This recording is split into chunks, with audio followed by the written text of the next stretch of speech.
Halo, apa kabar? Assalamualaikum warahmatullahi wabarakatuh. Senang sekali kita ketemu lagi di hari Sabtu ya. Ini Sabtunya Sabtu seru ya, karena banyak sekali peristiwa-peristiwa yang ini dinamikanya kalau seperti kata Caimin kepada Anies Baswedan waktu supaya itu selain bersabar, karena proses politik sangat cepat. Dan kemarin kan masih masih terasa kan bagaimana ketegangan menjelang batas waktu pendaftaran terutama di Bandung ya Mbak Agi ya. Setelah Betul. sebelumnya di Jakarta Batal itu kan kayak roller coaster gitu ya, naik turun begitu. Dan tiba-tiba hari ini Anies Baswedan itu menyampaikan statementnya lewat akun-akun media sosialnya yang mengisyaratkan dia akan membangun kalau tidak ormas partai. Tapi saya kira itu polanya jelas ya, tracknya ke partai. Dan sebenarnya banyak yang menyarankan dia seperti itu dalam kondisi seperti ini. Ya, dia bisa Betul. membangun partai. Nah, itu yang akan kita bahas dalam program membaca berita di balik berita off the record bersama kami. Saya Hersubun Arif. Dan saya Agi Beta, senang sekali menjumpai Anda di akhir pekan ini. Ya, kita selain itu juga mungkin akan membahas soal-soal yang menjadi trending topik ya Mas Hersu. Ya, Karena ini salah satunya itu adalah Gibran, kemudian Kaskus, itu yang kemarin disinggung juga oleh Mas Hersu. Ini ada apa sih kok Gibran dan Kaskus ini masih tetap ramai Mas Hersu? masih Karena rame ya. rupanya masih rame karena memang ada yang ngedive, dive itu artinya menyelam gitu Menjelang ya. itu tukang gali gitu ya. Iya, tukang gali gitu, digger gitu kan. Jadi, seperti yang terjadi pada Pramono Anung, di mana tweet-tweet-nya pada tahun 2010 itu muncul kembali begitu dan juga terjadi pada Ridwan Kamil di mana tweet-nya yang sudah, sekitar 13 tahun, 12 tahun yang lalu itu muncul kembali. Begitu juga dengan Gibran. Ini tweet-nya dari tahun 2009 ya, ketika itu dia masih, mungkin masih belajar di Singapura. 2009, 2010, 2011, sampai 13 itu rame, tapi kemudian dia rupanya lupa passwordnya. Nah itu kemudian 2013 dia membuat akun baru begitu dan kemudian rame lagi tahun 2018 2019. Maksudnya rame itu adalah dia banyak posting-posting. Nah pada tahun-tahun terakhir itu dia sudah mulai memosting politik begitu Mas Ersu dan ini menjadi keterkejutan lah gitu, kekagetan. Saya ikut kaget walaupun saya pada Twitternya Gibran atau akun X-nya itu saya sering mengikuti dan itu kan memang sering nyeleneh ya Mas Ersu. Tapi ini lebih-lebih lagi begitu ya. Jadi sangat-sangat vulgar gitu. Apalagi tulisannya tentang Pak Prabowo dan keluarga. Ada Ah, itu dia. burung. Mungkin kalau Pak Prabowo sempat ada yang ngasih tahu terus tunjukin nanti ke Gibran, ini maksudnya apa ya? Gitu. Gitu ya. Iya iya, ini apa yang terjadi mungkin begitu kan Pak Prabowo mungkin ya ini yang akan menjadi wakil presiden saya yang Nah, jika pasti terjadi Pak Prabowo apa-apa akan meralat pernyataannya. ya. Nggak salah kan pilihan saya. Pak Prabowo begitu dapat itu diberi data-data tentang bagaimana Gibran mengolok-olok Pak Prabowo di belakangnya, walaupun itu di masa lalu itu, saya kira Pak Prabowo akan ternyata saya salah milih wakilnya, gitu ya. Hmm.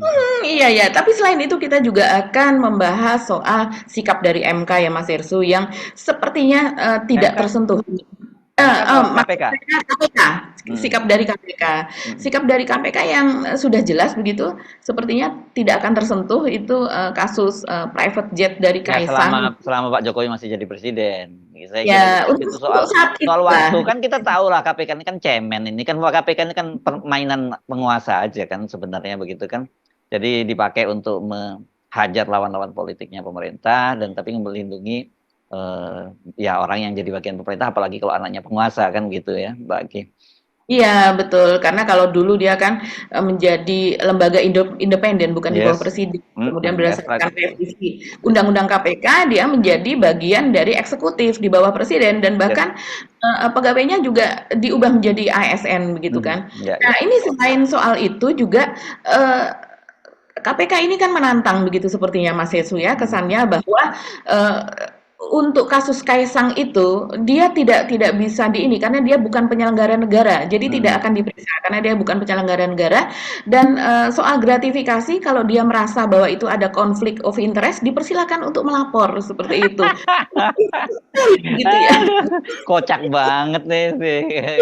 Kayak Banget. Nah, ini kemudian Mas Ersu ini dijawab telak ya oleh keadaan, dijawab telak oleh semesta begitu. Karena kemudian muncul postingan gitu atau fakta-fakta baru bahwa ternyata Bobby dan Kahiyang itu kedapatan menaiki private jet dan diindikasikan diduga private jet itu adalah milik seorang pengusaha besar lah di Medan dan juga terindikasi bahwa dia adalah juga pengusaha tambang begitu dan kita tahu kan Bobby dan Kahiyang ini kan beberapa waktu lalu begitu disinyalir memiliki perusahaan tambang di Halmahera yang disebut sebagai Blok Medan begitu Mas Hersu. Ya, jadi ini apakah KPK ini masih akan tidak memeriksa? Ini private jet dinaiki oleh penyelenggara negara loh. Nah, Bobby oh, kan penyelenggara negara. saya kira KPK bisa menjawab, tapi itu kan terjadi bukan di Jawa, itu kan di Sumatera, jadi nggak berlaku juga itu, Mbak. Itu. Kenapa? Karena ini mantunya Raja Jawa, Ya, tapi berkuasa iya. di Mbak ya, Medan karena begitu. menantunya Raja Jawa, tapi dia tinggalnya di Sumatera, jadi nggak berlaku gitu. Udahlah, KPK jangan jangan Tapi, terlalu tapi berharap lah gitu ya. Tapi private jet ini Mas Hersu, kedapatan ada di Jawa. Pada Oh, bulan oh kedapatan Desember, di Jawa. kedapatan ada di Solo. Itu Oke. pada bulan Desember Mm-mm. begitu, yang terindikasi Desembernya itu adalah kemungkinan dia menghadiri perkawinan dari adiknya, yaitu perkawinan Kaisang yang Oh, terjadi saya pada kira bisa bulan dijawab Desember. karena itu bukan dipakai untuk dinas, tapi dipakai untuk acara keluarga. Jadi itu di luar Iya. kedinasan. Pokoknya bisa lah dijawab itu Mbak. Jadi pokoknya selalu ada jawaban begitu ya Ada untuk dong, memilih. gitu. Nanti kita lihat fakta-faktanya seperti Yes. apa. Oke, mari kita mulai. Dari mana kita mau mulainya ini? Mungkin dari Anies dulu ya, karena Ya, sebenarnya Anies ini sudah memposting apa keterangannya itu kemarin, tapi kan kita tapping sebelum ada keterangan Anies tersebut begitu. Gimana menurut pendapat Mas Hersu? iya. Kalau Anies ini saya kira memang seperti apa ya? Kalau dia memang masih tetap minat di politik, saya kira memang jalan yang terbaik buat dia itu ya dia membangun partai politik. Dan sebenarnya kemudian kan orang banyak melihat bahwa sekarang kita sulit berharap dengan partai politik kan banyak orang yang sudah kecewa gitu karena ya memang karena biaya politik yang sangat mahal itu kemudian kan partai politik itu terjerat dengan deal-deal dengan para pengusaha ya dengan para oligarki taipan oligarki gitu ya. Tetapi sebenarnya menurut saya bukan hanya karena politik mahal tapi juga karena gaya hidup dari para penguasa kita itu juga apa bermewah-mewahan. Kedua memang etikanya itu rata-rata mereka itu kan kalau untuk jadi partai politik semata-mata hanya mengejar kekuasaan itu sendiri dan setelah mereka berkuasa ya mereka ingin bermewah-mewah dengan memanfaatkan fasilitas kekuasaannya itu gitu.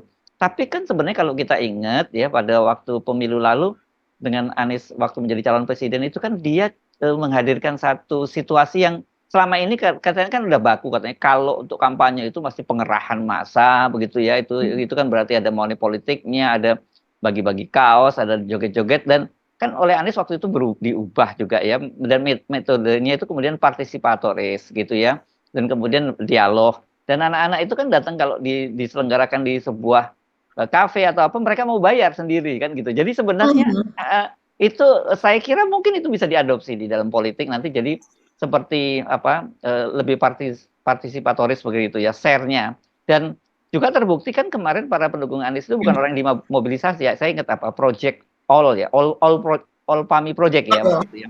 ya, all Ya. for project. Ya, itu kan mereka justru malah membiayai kan kampanye-kampanye dan sebagainya. Saya kira ini punya potensi. Jadi kalau Anies bangun partai politik asal ketat saja karena pasti dipastikan kalau ini nanti karena arusnya besar itu pasti petualang-petualang juga akan banyak masuk. Jadi bisa lebih diseleksi gitu. Dan ini menarik menurut saya kalau itu bisa dilakukan. Jadi ada semacam eh, tawaran baru gitu terhadap cara berpolitik ya. Kemarin kan kreatif gitu. Saya kan sempat tanya waktu itu sama beberapa timnya itu gimana tuh kayak kayak model apa model Desak Anies itu. Ya mereka bilang memang ada timnya yang mereka sebutnya tim buah bareng itu, tapi mereka tidak pernah melakukan mobilisasi massa begitu. Mereka hanya menyediakan tempat dan memastikan mendatangkan Anies dan kemudian malah mereka berduyun-duyun dan paling mendaftar itu bahkan sampai sampai ada kuotanya itu antri nggak semua bisa ikut hadir situ karena keterbatasan tempat gitu loh. Kan menarik sebenarnya pola semacam itu. Jadi saya sih menurut saya termasuk saya yang mendorong sebenarnya. Saya bersama Bung Rocky Gerung mendorong kalau Anies mau terus di dunia politik ya dia harus membangun partai politiknya sendiri karena ya kalau dia nyebut bahwa ini kan kalau kalau Anies mencatatkan ya karena disandra semua jadi nggak berani gimana, ya lebih baik bikin partai politik sendiri. Tapi kalau Tom Lembong kan bilang daripada berlayar dengan bajak laut lebih baik nggak berlayar gitu. Sebenarnya ini nggak boleh nih politik kalau nanti Tom Lembong jadi politisi ngomongin seperti itu kan. Kalau sekarang mungkin boleh ya dia masih ngomong seperti itu. Tapi realitasnya seperti itu memang kan gitu. Dan itu kan kemarin apa ya itu yang saya sebut end justified the end justified the means gitu ya. Artinya ya kan artinya bahwa tujuan itu caranya itu nanti dihitung dari hasilnya gitu. Saya kira kemarin sebenarnya itu yang coba dilakukan oleh Anies dengan PDIP walaupun banyak orang yang berkerut keningnya loh kok akhirnya koalisi dengan PDIP gitu kan. Padahal kan itu sebenarnya secara kutubnya dan secara value-nya juga berbeda. Tapi orang kan kemudian mendefinisikan karena ada kepentingan lebih besar, jadi dia nggak apa-apa bergabung dengan PDIP. Tapi bahwa ketika kemudian dia nggak jadi dengan PDIP kan banyak sekali yang juga bersyukur. Karena bagaimanapun juga kan PDIP itu tidak bisa lepas tangan dari situasi di Indonesia politik seperti sekarang ini karena peran dari PDIP gitu loh. Dan kemudian dia menuai hasilnya sekarang justru dikerdilkan oleh kader yang dibesarkan gitu. Jadi mereka banyak juga khawatir nih kalau kemudian Anies bergabung dengan PDIP dan banyak sekali kan daihatnya Anies ini nggak peduli dengan partainya apa saja, pokoknya kalau dukung Anies mereka akan pindah dan kemudian tiba-tiba PDIP memetik kemenangan besar, itu kan ini juga berbahaya juga nanti bisa kembali lagi seperti era sekarang ini gitu ketika PDI berkuasa. Sama juga ketika apalagi di Jawa Barat ya, kalau Jawa Barat kemarin pasti banyak orang yang merutkan kening apakah Anies ini cuma cari kerjaan aja, cari apa jabatan saja gitu. Dan bagi PDIP kalau kemarin itu dia bisa menggait Anies mendukung di Jawa Barat, mereka untung banyak gitu kan, dapat di Jawa Barat dia dapat tokoh kuat, terus di Jakarta ya mau nggak mau akan terkena pendukung Anies akan tetap mendukung PDIP kan jadinya kan gitu. Jadi sebenarnya itu putusan yang paling bagus lah, Anies tidak batal dan kemudian gagal dan kemudian dia memikirkan untuk bangun partai politik. Itu sih kalau saya perspektif saya seperti itu Mbak Agi. Iya, kalau saya melihatnya lebih kepada masalah teknis ya, karena seringkali kalau partai baru itu gagalnya adalah karena dia tidak memenuhi misalnya ketentuan. Oh Ya, iya, itu teknisnya ya, teknisnya. Ya. DPD, ya DPC apa dan sebagainya. Saya rasa kalau Anies membangun sebuah ormas katakanlah ya seperti jalan dari Nasdem dulu kemudian diubah menjadi partai sesudah itu menjadi makin lebih besar di daerah-daerah begitu. Saya rasa ini akan berkembang dengan lebih cepat daripada Nasdem atau partai baru dibentuk. Karena begitu dia mengumumkan begitu ya, karena kita sudah banyak sekali volunteer, baik itu di pusat dan di daerah dan banyak sekali volunteer itu yang memang aspirasinya tidak terserap begitu kan. Jadi begitu saya rasa begitu diumumkan siapa yang rumahnya bersedia untuk dijadikan kantor DPD, siapa yang bersedia dijadikan kantor DPC Perubahan katakanlah misalnya partainya adalah Partai Perubahan. Saya rasa akan banyak sekali yang akan mendaftar dan malah rebutan. Dan kalau melihat situasi kemarin pada saat Pilpres 2024 ini, misalnya humanis gitu kan, selain all project atau project keburu hantu begitu ya, karena Anies ini kan seorang pemikir literasinya sangat mumpuni begitu sehingga ibaratkan sebagai burung hantu begitu lambang dari ilmu pengetahuan. Nah, saya rasa pun itu akan bergerak dengan sangat cepat mobilisasi dari anak-anak ini Mas Hersu.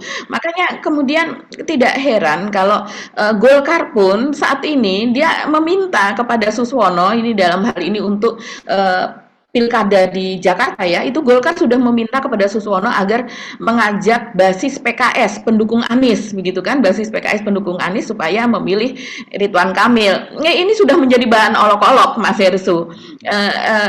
Contohnya misalnya di salah satu akun di situ ditulis anak-anak Abah khususnya di Jakarta, komen mereka selalu bilang Abah ngemis-ngemis ke partai. Sekarang partai-partai butuh suara kalian. Kalian tahu kan apa yang harus kalian lakukan? Selamat berjuang anak Abah. Jadi anak Abah ini yang jumlahnya mungkin jutaan, Mas Hersu, ini seringkali menjadi olok-olok. Setiap kali, bahkan bukan anak Abah pun gitu ya, setiap kali ada pembelaan atau mereka yang tidak menyukai politik dinasti selalu dikatakan anak Abah. Bahkan even mereka mengatakan begini, saya itu pendukung 02, tapi saya tidak suka politik dinastinya Pak Jokowi. Itu tetap dikategorikan sebagai anak Abah. Mereka mualaf menjadi anak Abah. Jadi ini memang Ya, Keterbelahan seperti itu kan seharusnya tidak boleh ada, begitu ini sudah selesai ya kita, hitam ya hitam, putih ya putih kita melihatnya begitu, mhm, tapi seringkali dikatakan seperti itu. Jadi, Pak Anies kalau seandainya Anda ini akan membentuk sebuah partai, saya rasa partai ini akan menjadi partai yang paling cepat yes, memiliki, ya, cabang gitu, DPD, bahkan mungkin DPC juga rebutan begitu ya Mas Hersu, dan, seperti halnya dulu kita, ketika ingin memproklamasikan kemerdekaan kita, kemudian mhm, ada seorang mhm, keturunan Arab gitu yang memberikan rumah dan tanahnya sebagai tempat proklamasi dan sampai sekarang kan dihibahkan itu Mas Hersu sebagai keluarga museum. Martak gitu ya, ya Iya, keluarga keluarga Martak, Martak dari keturunannya sekarang yang kita kenal adalah Pak Yusuf Martak begitu ya, salah ya, satu pengusaha besar yang juga sebagai ustadz begitu. Nah, ini juga saya rasa akan banyak yang menghibahkan Mas oh ya, Hersu, pasti, menghibahkan untuk partai perubahan tersebut gitu. iya, karena kan, ya dalam konten saya tadi malam juga saya sebutkan bahwa di Indonesia itu sebenarnya kalau bangun partai politik itu satu adalah popularitas figur ya, ketokohan gitu ya. Yang kedua tentu ada soal finansialnya ya, modal kapital itu harus besar begitu.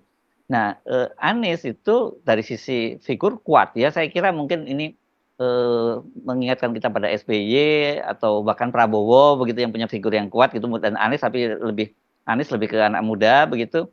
Terus kedua dari sisi tadi segmentasi yang sudah terbentuk karena, jadi makanya saya menyebut bahwa proses pemilu kemarin kendati dia kalah dan sebagainya itu membuat dia sudah punya basis konstituen sendiri kan begitu Mbak Aki ya. Ya.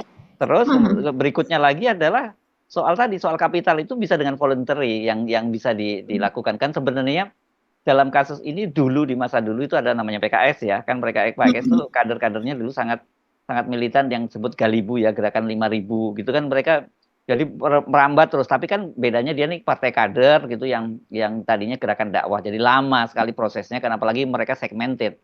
Kalau Anies itu kan tidak segmented, dia bisa dari berbagai kalangan gitu dan lintas etnis, lintas agama bisa masuk di situ gitu loh Mbak Agi. Jadi ya ini akan lebih cepat gitu. Makanya saya bilang begini, pada pemilu lalu, pilpres lalu itu Anies Caimin mendapatkan suara itu 41,9%, 41,9 juta suara ya Mbak Mhm. Agi ya. Itu pun Ya, udah dicurangi habis-habisan itu. Ya katakanlah betul. tetap kita pegang itu. Kalau 25% saja gitu ya, karena mungkin ada yang tetap lari ke partai, ya bisa dihitung kalau 10 Wah, juta itu besar sekali. udah itu bisa 5 besar partai begitu. Itu masih Mhm. kecil ya diambil 25% begitu. Nah, saya kira, pernyataan Anies ini juga dengan dia menyatakan akan bikin ormas atau partai itu kemudian mencegah, pendukung-pendukung Anies yang galau pada pilkada yang akan datang itu. Jadi saya kira mungkin nanti akan, gerakan untuk mencoblos semua, kan mereka tidak mau golput ya, mereka tidak mau datang, ada yang menyerukan golput atau coblos semua, tapi banyak yang menyatakan akan coblos semua untuk menunjukkan bahwa itu adalah kita, itu identitas dari pendukung Anies. Saya kira ini makin mantap gerakan itu gitu. Mereka akan firm, oke sekarang gue coblos semua, gue nunggu partai yang dibentuk oleh Anies. Gitu loh. Yang jadi yang kita bayangkan akan terjadi semacam itu Mbak Aki. Iya betul, mungkin musuh begitu ya dalam tanda kutip nanti adalah, Menkumham gitu ya yang akan, bersama KPU begitu kan untuk Mhm. memverifikasi keberadaan partai ini dan juga legalitasnya ketika Nah mungkin itu membentuk bisa dulu dan ya. sebagainya begitu kan.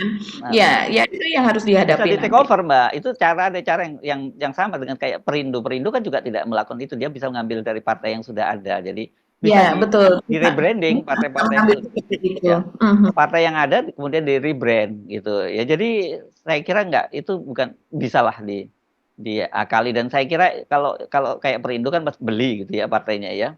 Kalau Mhm. ini saya kira nggak perlu beli, dia bisa ngambil partai-partai yang lolos dan kemudian juga justru di-merger. Katakanlah partai buruh misalnya gitu yang kemarin juga, sudah ikut, kan berarti kan dia udah lolos verifikasi kan Mbak, tinggal di-rebrand dan sekalian masa Mhm. buruhnya gabung di situ. Karena buruh kan kemarin termasuk yang akan mencalonkan Anies di Pilkada Jakarta. Jadi saya kira secara teknis, dan saya kira polanya Pak Prabowo nggak akan terlalu separah Pak Jokowi juga, meskipun kita tahu Pak Prabowo juga punya kepentingan, karena kan Pak Prabowo bagaimanapun juga tetap ingin 2 periode kan gitu, dan kalau ada Anies Betul. masuk di dalam kancah, politik kan itu akan jadi, persaingan juga dengan Pak Pak Prabowo gitu. Dan dunianya saya akan berubah saya kira, tidak ini kan aneh banget kan apa yang dilakukan oleh Mulyono dan keluarganya ini dalam situasi dunia tengah berubah semacam ini, tiba-tiba mereka mengajak kita kembali ke jalan apa zaman batu kan gitu ya. Iya kan? Ya, ya, tapi Ini kalau kan saya melihat, ya. eh, saya melihat jangan ambil partai buruh ya, karena ini memang bukan, kalau saya melihat karakternya tidak stabil begitu ya. Mungkin Hmm. karena faktor juga Said Iqbal begitu sebagai presiden Partai Kan hanya Buruh, ininya Mbak, ini kan juga, hanya partainya, bukan strukturnya yang diambil Pak. Gitu loh. Yang kan kita iya betul. Tapi kan hmm. kita tahu, iya. Tapi Contoh kalau contoh untuk aja, Said contoh. Iqbal kita kan Iya. tahu betul, Hmm. itu hanya contoh betul. Iya, Tapi iya. harus hati-hati untuk mengambil partai juga begitu Iya, ya. nggak ada Jadi partai kalau umat, saya partai rasa buruh lebih baik bisa itu. Ya, ya kan Mbak? nah, betul, atau bergabung dengan partai umat, itu lebih ideologisnya lebih nyambung begitu ya. Nah, Nah, ini kalau, jangan ideologis juga. kemarin Jangan dikaitkan dengan ideologis juga Mbak, itu iya, segmented itu kalau dikaitkan dengan yang ideologis. partai lebih terbuka mungkin ya, tapi saya Iya. rasa partai umat walaupun ideologisnya adalah keadilan kalau saya rasa. Karena selama ini, dari Ridho itu menantunya dari, Pak Amin Rais begitu ya, dia menyambung kepada yang non Muslim sekalipun begitu. Hmm. Ini kan partainya lebih apa ya, didirikan karena nuansa keadilan gitu kan. Mereka apa, ketidakadilan yang terjadi begitu Mas Ya, Hersu. Nah ini saya cut saja langsung ya ke ya. postingan dari Caimin kemarin. Ini menarik sekali ya. Jadi di situ yang diposting oleh Caimin adalah sebuah foto. Ini di akun official dari Caimin, namanya Caimin Now, begitu. Dan berupa seperti siluet gitu, siluet hitam yang tidak menampakkan dengan jelas mimik muka dari Anies maupun Caimin. Tapi jelas terlihat itu adalah foto dari Caimin dan Anies. Dan di situ Caimin gitu Mas Hersu, dia menulis kami saling mengerti dan memahami kondisi begitu kan. Ini menarik sekali apa yang ditulis oleh Caimin karena ini seperti menanggapi tulisan dari Anies. Dia mengatakan, "Kami saling mengerti dan memahami kondisi dan keadaan masing-masing.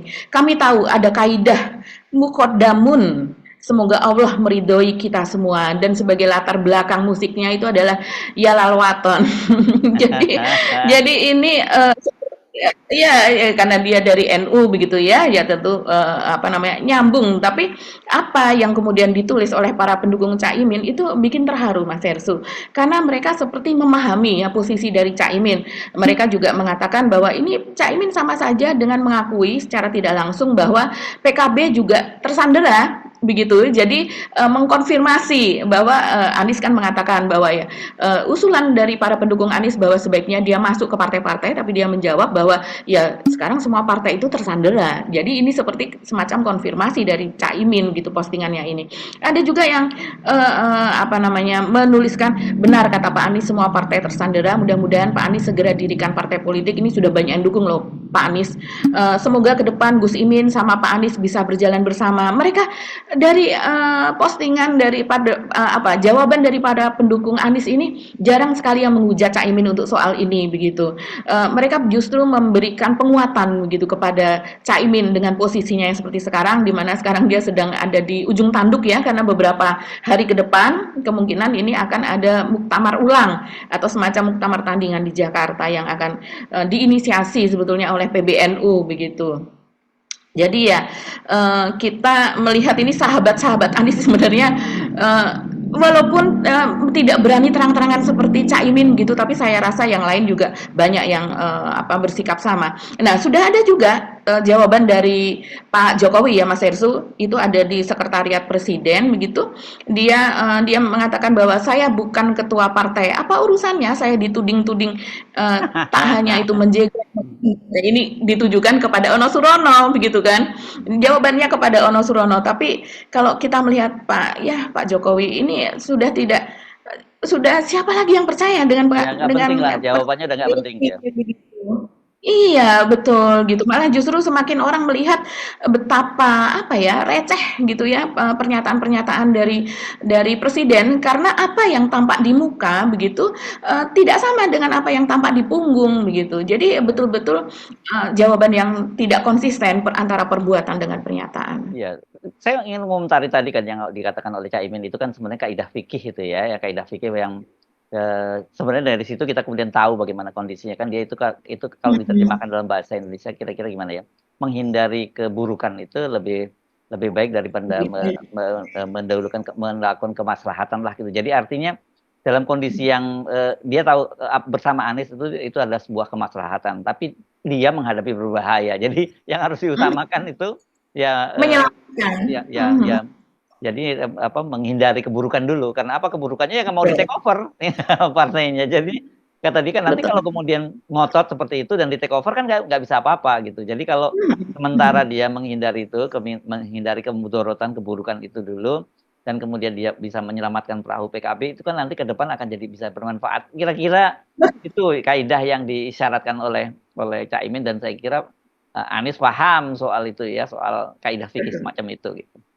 Iya, karena sebetulnya percakapan antara Anies dengan Cak Imin ini tidak pernah terputus, dan itu diakui oleh orang-orang dari PKB sendiri begitu. Dan kalau Cak Imin bisa menyelamatkan partainya, ya kurang lebih ini ada harapan bahwa nanti mereka akan bisa berjalan bersama lagi di masa depan begitu.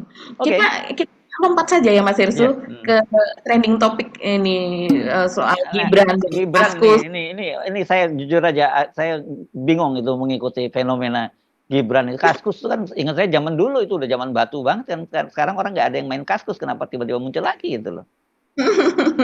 Iya, jadi sebetulnya masih ada, tapi kan orang sekarang sudah aplikasikan masih udah banyak sekali. Ini kan zaman-zaman Friendster gitu ya Mas Hersu, zaman-zaman belum ada Instagram, belum populer begitu kan. Tapi ya memang itu ya. Jadi Kaskus ini kan semacam forum diskusi, sama dengan kalau selain Kaskus dulu ada Detik Forum juga gitu ya. Detik membuat forum dan kemudian orang-orang meng-apply dan berdiskusi lah di situ. Tapi kalau Kaskus ini memang lebih populer lah pada saat itu Mas Hersu. Nah ini menjadi sorotan banyak pihak kan, makanya menjadi trending topik begitu di X terutama Mas Hersu. Walaupun di Instagram di mana-mana ini juga ramai dipercakapkan. Ini saya mengambil saja salah satu contoh begitu Mas Hersu. Kita juga bisa melihat di berbagai akun yang ada di X, kita tulis Gibran itu sudah muncul ya, karena memang dia menjadi trending. Ini apa sih yang dipercakapkan oleh Gibran? Ini contohnya seperti ini. Ini untuk tadi yang saya katakan bahwa pada tahun 2009, 2010, 2011 itu dia masih memakai akun yang lain, yaitu Raka Gunarli. Namanya Raka Gunarli. Nah, Raka Gunarli ini juga memposting banyak sekali ya Mas Hersu. Postingan ini memang Gibran ini senang bercakap-cakap rupanya kalau di media sosial. Nah, Raka Gunarli ini kemudian pada tahun 2013 sekitar itu dia lupa passwordnya, sehingga kemudian dia membuat akun baru bernama Fufu Fafa. Nah, ini cara kita untuk mengkonfirmasi benar nggak sih kalau ini Gibran. Jadi situ ada jejaknya, di mana Gibran kemudian dengan akun Fufu Fafa itu dia mengunggah seperti ini Mas Hersu, Prime ID Raka Gunarli, tapi lupa password, nggak bisa login, jadi dia tidak bisa buka lagi. Kemudian namanya Raka, memang nama di Kaskus itu orang sering memanggil dia sebagai Raka, dan di Twitter dia mencantumkan akun Twitternya yaitu RKG BRN, yaitu Raka Gibran. Jadi sudah terkonfirmasi ya, ini konfirmasi pertama bahwa ini betul adalah akun Gibran, bukan jadi-jadian begitu. Nah di sini salah satunya dia ada yang mengomentari soal itu tadi, misalnya ini akun Yungwari begitu, dia menulis seperti ini Mas Hersu, ini pada bulan Juli 2012. Surem jadi ngartis begitu. Ini loh Raka anaknya Jokowi. Kalau Aji tahu kelakuannya di Kaskus bagaimana. Jadi dia rupanya mengetahui kelakuan Gibran, tulisan-tulisannya di Kaskus. Tahun 2012 itu artinya Pak Jokowi menjadi gubernur DKI Jakarta ketika itu begitu. Ini di-spill oleh temannya pada tahun 2012. Nah, kemudian ada jejak yang lain lagi Mas Hersu. Jadi biasanya kalau di Kaskus itu ada postingan siapa atau quote-nya siapa, quote tulisan ya, kemudian dikomentari. Nah, ini komentar dari Gibran. Ada sebuah quote yang dia komentari seperti ini. Quote-nya itu berasal dari Alvin Drop Dead. Nah, dia menulis, Vin, lo kuliah di mana? Gue di MDIS. Dia mengatakan seperti itu. Berarti terkonfirm ya, tahun 2009 itu dia adalah mahasiswa dari MDIS seperti yang kita tahu selama ini. Jadi adalah Gibran yang itu. Saya rasa karena MDIS ini kalau kita lihat profilnya Mas Hersu, itu adalah eee, universitas atau perguruan tinggi dengan ranking ke-46 dari 55 perguruan tinggi yang ada di Singapura. Jadi ini Berarti rankingnya cukup rendah ya. paling bawah ya, bawah rendah ya gitu ya. Termasuk 10 yang terendah begitu. Hmm. Nah, sementara kalau rankingnya di Asia itu ranking ke 8.985. Gila Jadi saya banget. sebagai mahasiswa di sana tidak mungkin ada mahasiswa dari Indonesia lainnya ya bisa Hmm. jadi tapi tidak saya rasa kecil sekali kemungkinannya ada nama Gibran yang lain begitu. Ya, ya, ya. Jadi ini confirm tulisan tadi adalah tulisan dia karena dia mengaku dia mahasiswa MDIS. Nah, apa iya, ini agak mengherankan juga sih. Ini kita bahas sedikit saja. Kenapa dia memilih MDIS ya Mas Ersu? Apakah tidak diterima di tempat yang lain? Ini Ya, ya. akan menjadi presiden kita loh. Ya, dia Sementara kan di nggak Indonesia mimpi dulu, dia nggak mimpi kalau dia membayangkan dia mau jadi presiden gitu, dia kasihkan itu. Ini kan kira-kira kalau di Amerika di mana kamu kuliahnya? University of Riverside gitu ya. Rupanya di pinggir sungai kalau pinggir kali. Girly ini kan gitu ya. Iya, ini dan kemudian apa ya?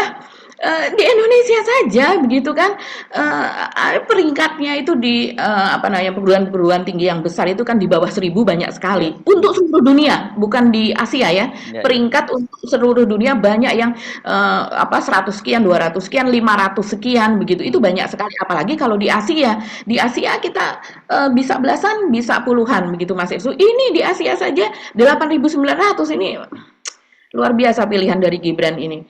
Nah, di sini kemudian ada lagi yang lain jejak digital yang lain saya bacakan saja nih Mas Hersu. Ini sambil saya perbesar tulisannya kecil-kecil ya. Saya membuka dari akun-akunnya. Jadi di situ misalnya nih tulisan-tulisan recehnya pada tahun 2010.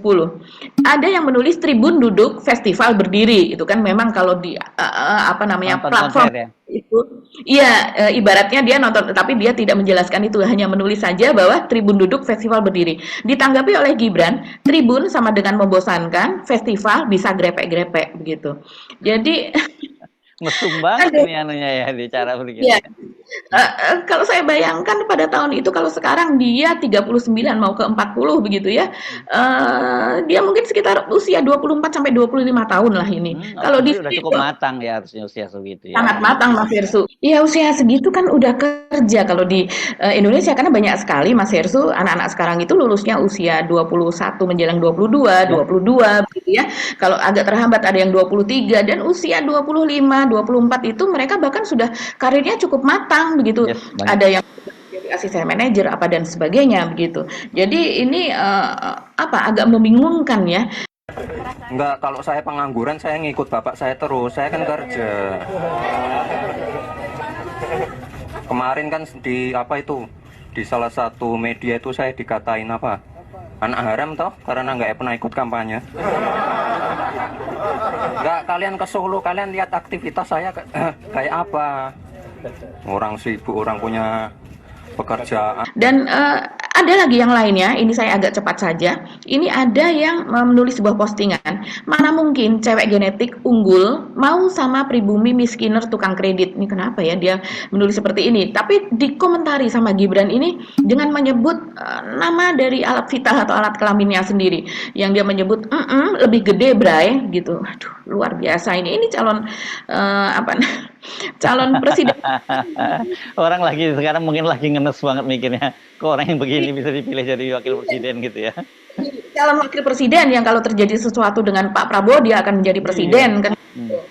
Kemudian yang lainnya ini kepada saat dia sudah ngerti politik karena ini tweet ini dibuat berikutnya ini dia mengomentari sebuah judul Mas Irsu ada mesin detektor hingga parkir khusus tamu rumah Prabowo di Kartanegara ya kita pernah ke rumah Pak Prabowo juga dulu ya dan di situ memang ada mesin kalau kita mau ke istana kita mau ke DPR kan memang biasa itu sudah puluhan tahun itu bekerja ada mesin detektor kita melewati itu begitu di rumah Pak Prabowo juga seperti itu tapi sebetulnya banyak kantor-kantor juga memperlakukan itu dia mengomentari seperti ini wek presiden jadi-jadian gitu waduh Pak Prabowo ini tahun 2009 sih ya 2019 maaf kemudian komentar yang lainnya ini seperti ini Mas Irsu dia mengomentari judul-judul dari berita Joko Grab dan Mandala Nusa usulan nama ibu kota baru Indonesia menurut warganet gitu dia menjawab Wowoland City of Kampret. Jadi Wowoland City of Kampret. Jadi lahan atau tanah Wowo atau kota Wowo kurang lebih demikianlah. Wowo ini kepada Pak Prabowo ya sering disebut itu kalau oleh netizen. Kemudian ada judul dugaan tim mawar dibalik kerusuhan 22 Mei. Prabowo Sandi ngaku nggak kenal. Kasihan Lowo katanya.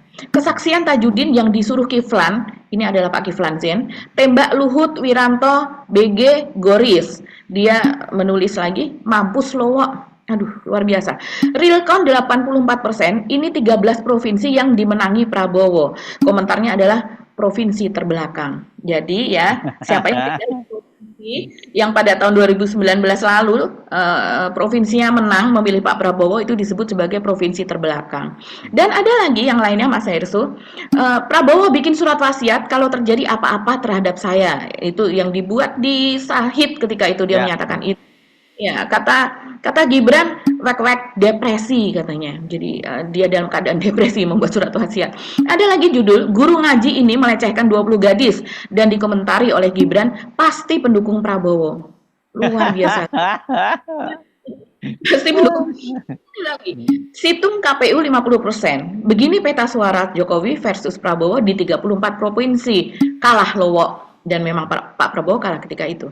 Asisten pribadi sebut Prabowo bisa bicara dengan nyamuk dan semut. Suruh gabung Avengers aja katanya. Ini sebuah film Avengers begitu ya. Yang dia memang kita tahu Pak Prabowo ini kan tidak mau membunuh binatang di rumahnya. Kalau semut gitu dia bilang semut kamu pergi ya dari sini jangan ganggu saya misalnya seperti itu. Nah, kemudian ada lagi keras kepala Prabowo dan siasat di Bali klaim menang Pilpres. Ditulis oleh Gibran, tenang, masih punya Anthony Leong, Chinese Medan, konsultan buzzer di medsos, pakar hoax, dan komandan bot kampret di Twitter. Suara Haikal Hasan dan Anthony Leong. CMIW, ya mungkin ini maksudnya adalah correct me if wrong, kalau maaf kalau itu salah gitu. Kemudian ini ada angka dan juga ada huruf. Mungkin ini dulu ada semacam password dari kalau kita masih menggunakan BlackBerry ya Mas Hersu, sepertinya sih itu begitu. Nah, ini masih ada lagi. Ini kita tuntaskan ya Mas Hersu karena ini menarik begitu. Ada lagi dia menulis-nulis tentang saya tidak tahu ini kelompok apa komunitas Mahu atau apa karena dia menjawab seperti ini, cintailah produk dalam negeri Mahu. Mahu itu setahu saya singkatan dari manusia homo atau gay begitu ya. Sebagai Mahu. Wah, toge banget kan gitu. Dia juga mengomentari postingan orang lain seperti itu.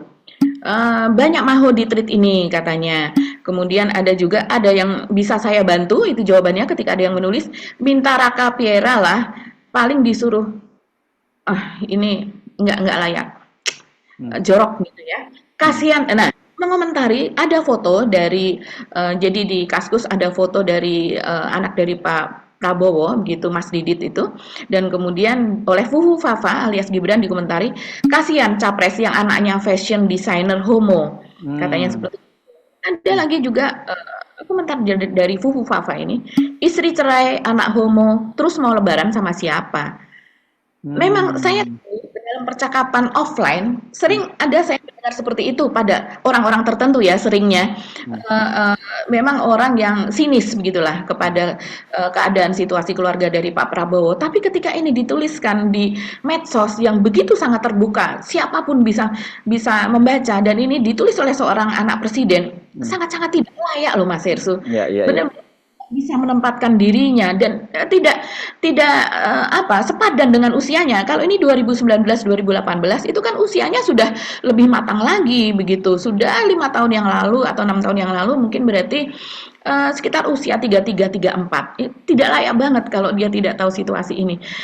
Kemudian di situ juga ada lagi mengomentari Pak Prabowo, tentara pecatan, cerai, anak melambai, pendukungnya radikal, partai koalisi nggak all out mendukung. Luar biasa Mas Gibran, Mas Samsul, ini belimbing wuluh. Dan kemudian di situ saat ini ya Mas Hersu mungkin karena melihat atau melihat trending topik itu memang Tangkap Mulyono itu masih gencar naik turun, kemudian Gibran dan Kaskus ini juga muncul terus. Sekarang sepertinya ada bot atau robot begitu yang kemudian mendominasi untuk trending begitu ya, sehingga yang Gibran, yang Tangkap Mulyono itu turun. Antara lain itu adalah langkah ke depan kerja Prabowo. Ini salah satu visi misi mungkin ya, visi misi dari Prabowo. Pastikan jaga persatuan rakyat, lawan hoax dan sebagainya. Jadi ada upaya gitu untuk menghapus suara dari rakyat atau ungkapan-ungkapan atau spill dari masyarakat gitu. Yes. Oke, itu memang prihatin juga ya. Saya nggak membayangkan kalau Pak Prabowo tahu tulisan-tulisan semacam itu ya. Jadi pasti ilfil deh gitu ya. Walaupun tadinya ngomong bahwa nggak salah kan pilihan saya gitu Pak. Kalau tahu begitu pasti akan ilfil. Oke, tapi pindah kita ya berkaitan dengan soal Kaisang dan juga Bobi Nasution ya Mbak. Saya kira ini kan dari satu paket karena ini kaitannya dengan KPK kan Mbak Agi ya. Betul, dan terutama karena ini anak-anaknya Pak Jokowi atau anak Pak Mulyono begitu kan. Apa saja yang mereka kerjakan dan profil dari mereka. Jadi ini berkaitan Mas Hersu dengan KPK yang mengatakan bahwa Kaisang itu tidak wajib lapor untuk dugaan gratifikasi karena dia bukan penyelenggara negara. Ini beberapa judul yang menarik saya bacakan saja bahwa KPK tak wajibkan Kaisang Pangarep lapor sewajib pribadi. Dia bukan penyelenggara negara. Kemudian ada dari Tempo, dia menulis Kaisang tak wajib lapor dugaan gratifikasi. KPK kalau merasa ada konflik of interest bisa melapor begitu. Kemudian ada juga penjelasan KPK soal Kaisang tak wajib lapor dugaan gratifikasi terkait. Jadi ini memang sudah fix begitu ya pernyataan dari KPK seperti itu begitu. Nah, apakah kalau seandainya ada anggota keluarga dari Pak Jokowi yang lainnya begitu dan dia terbukti sebagai penyelenggara negara, apakah KPK akan memeriksa? Begitu kan pertanyaannya. Nah, ini kemudian dijawab oleh netizen dengan mengunggah begitu Mas Hersu bukti bahwa ternyata Bobi dan juga Kahiyang itu ternyata juga pernah menaiki pesawat jet begitu. Dan pesawat jetnya itu terindikasi adalah milik pengusaha besar di Medan. Dan orang yang sama itu juga terindikasi memiliki tambang begitu dan terkait dengan kasus korupsi tambang yang ada di Konawe terkait dengan PT Timah yang sekarang juga masih terus bergulir Mas Hersu. Jadi di sini apa sih yang ini kita bisa lihat ini gambarnya ya Mas Hersu, ini di spill, ini banyak sekali di Twitter dan jadi lumayan trending juga, menjadi viral juga. Ada yang akun Murtadawan misalnya dia mengatakan ternyata nggak hanya Kaisang, tahun lalu Bobi dan keluarga pun naik private jet milik Konglo Medan ACG. Ini masuk gratifikasi atau bukan nih KPK? Bida menanyakan dengan menyentil KPK dan di situ ada foto-foto dari Bobi, Kaisang dan juga para ajudan gitu ya. Iya sama, mereka juga membawa tentengan-tentengan begitu Mas Hersu. Begitu pula dengan pesawatnya terlihat sangat jelas ada di latar belakang dan di situ disebutkan bahwa foto tersebut diambil pada bulan Februari 2023 sekitar tanggal 18 sampai dengan 20 di Bandara X Polonia yang sekarang namanya adalah Lanut Suwondo begitu.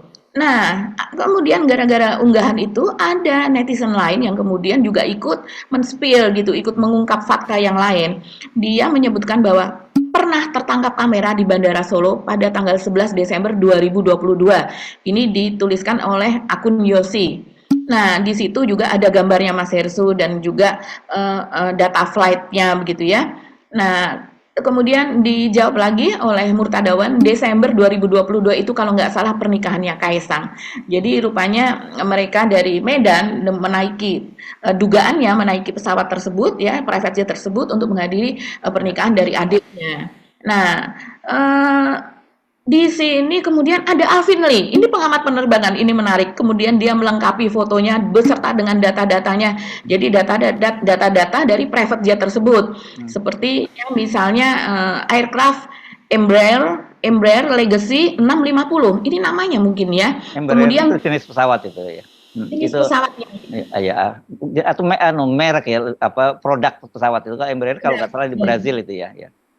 Ya, terus kemudian ada type code-nya, gitu kode type-nya, serial number-nya, ada airline-nya, itu betul ini private owner, jadi ini bukan komersil dan country of registration-nya ada di Cayman Island ya. Kita tahu Cayman Ya, Island ya, itu ya, ya. surga buat para penunggak pajak, juga apa tempat pencucian uang gitu ya, seringkali Ya. berkaitan dengan itu di Cayman Island. Ya, ini menarik karena kalau Kaisang dibilang bahwa dia bukan penyelenggara negara, nah kalau Bobby apa? Tapi kita mesti kritisi juga karena ada kasus juga kan, pasti orang masih ingat soal pejabat bea cukai ya, yang anaknya juga anaknya yang flexing juga kan, kemudian dari situ kemudian bapaknya Betul. dicokok kan. Jadi apa bedanya gitu antara kasus ini gitu kan? Periksa Pak Jokowinya gitu ya. Kan mestinya begitu kalau siapa sih namanya Iya. Adi Pramono atau siapa yang di Makassar kalau tidak salah ya.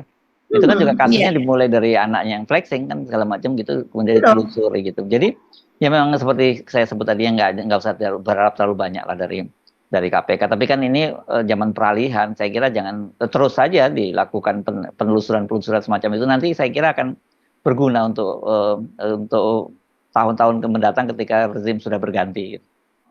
Iya, iya, betul Mas Ersu. Dan ini masih ada akhirnya terungkap ya sama seperti yang Kaisang kemarin akhirnya terungkap ini, terungkap itu milik dari Gang Y, dia pengusaha besar yang ternyata pemilik dari Shopee dan sebagainya. Di sini juga ada spill yang lain Mas Ersu.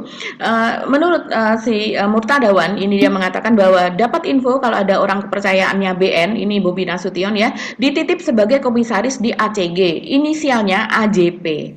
Nah, kemudian ada yang menanyakan, apa sih ACG itu siapa? Dia menjawab bahwa ACG adalah Asyang Capital Group. Gitu. Jadi ini nama grupnya ada Asyang Capital Group. Kemudian AJP itu dia menyebutkan nama panjangnya, yaitu nama seorang caleg DPR RI dari Gerindra yang lolos Pileg 2024 untuk dapil Sumut 1. Nah, saya sudah juga mencari tahu soal AJP ini, ternyata dia adalah ketua umum dari HIPMI begitu Mas Hirsu. Dan kita tahu bahwa ya mungkin dekat dengan Bobi karena Bobi pun akan ada di dalam struktur HIPMI kalau tidak salah wakil ketua begitu.